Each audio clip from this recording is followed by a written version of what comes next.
ಅದನ್ನ ನಾವು ಸ್ಪ್ಲಿಟ್ ಮಾಡಿ ತಗೊಂಡು ಜಾಯಿಂಟ್ ಮಾಡ್ಕೋಬಹುದು. ಬಟ್ ವಾಯ್ಸ್ ಸಮ್ಟೈಮ್ ಅದು ಕ್ಲಾರಿಟಿ ಬರೋದಿಲ್ಲ. ನಮ್ಮ ಅದಕ್ಕೆ ಫೋನಲ್ಲಿ ಅದು ಪರ್ಸ್ ಮಾಡ್ಕೊಂಡ್ರೆ ಸರಿ ಹೋಗುತ್ತೆ. ಮನೆಯಲ್ಲಿ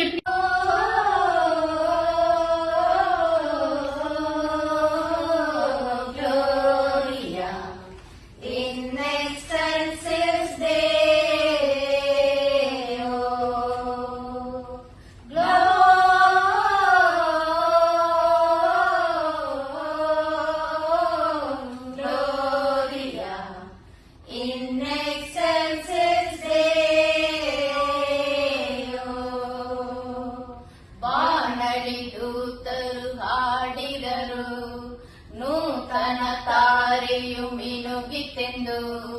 ಕ್ರಿಸ್ತನ ಜನನ ಆಸೆಯ ಕಿರಣ, ಹರುಷದ ಹೊನಲಿನ ಸಂತಸ ಸುದಿನ.